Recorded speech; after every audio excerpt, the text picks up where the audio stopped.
In this video I'm going to show you how to create tasks for Shopify in SoleAIO V5. So add tasks and navigate using the arrows to the Shopify tab.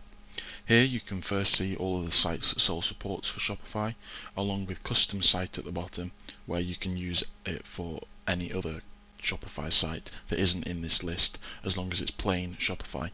If it's not in this list, it's not guaranteed to work, but as long as it's a normal Shopify site, custom should work. So first I'm going to choose a site. I'm going to show you an example on KIF.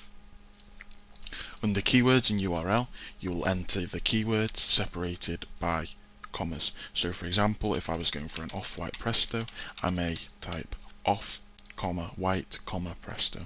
And as long as the words off, white and Presto are in the title, it'll pick up and check out. So this means that all three of these words have to be in to check out. I can also use negative keywords, such as adding -black on the end, and this means that off, white and Presto must be present, but black can't be present. So even if these words are in the title, but black isn't, then it won't check out, which means that this would go for a white off-white Presto, because -black is in the title.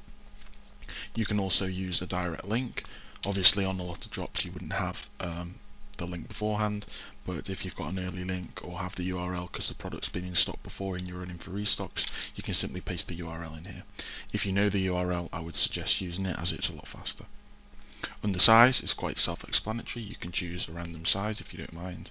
You can also choose the smallest, largest, and then there's also clothing sizes along with shoe sizes.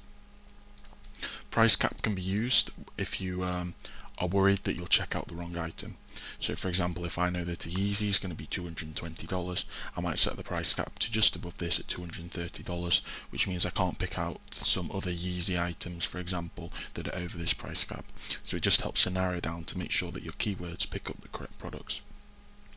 For most Shopify sites, login is not necessary. It's only needed for sites such as Undefeated, Hanon, Concepts, and there's more on login in the advanced video.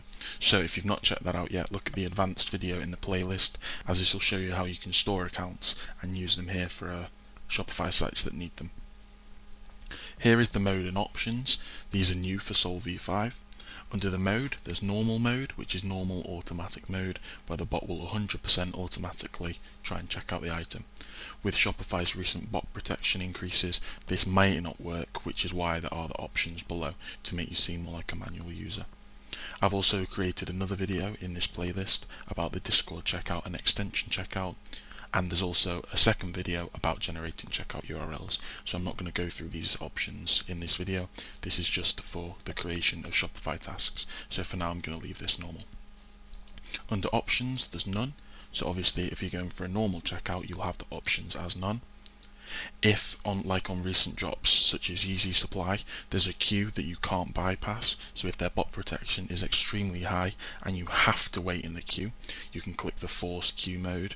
The force queue mode goes into the queue if there is one, and it's used for the most recent Shopify drops where the highest protection are, so such as Yeezy Supply, some DSM drops may have it, and Travis Scott drops where you will have to wait in the queue. Stored checkout relates back to generating checkout URLs, so I'm not going to talk about this in that video. If you want to know about those, go to the checkout URL stored checkout video that's also in this playlist. So for now I'm just going to use normal mode and none.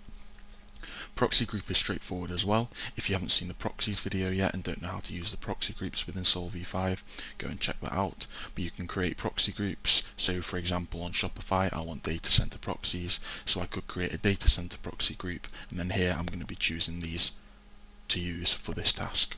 Profile, you can choose whatever profile you want. In your profile you can also set how many checkouts you want per profile. If you've not seen the billing video yet, you can check that out. So you can select your profile here, and then timer. For most drops you want to use a timer. For example, if I knew that the drop was at 11 AM, I might set my timer to 10:59:55, just a few seconds before the drop, and then I'll be able to add the tasks. Here you can use a drop down to create tasks, multiple tasks at once, and then add the task. Here, if you want to create more tasks once you've created them, you can simply right click and duplicate the task. This will copy exactly as it was in the previous task and just make more of them. Here there's also a view task log button.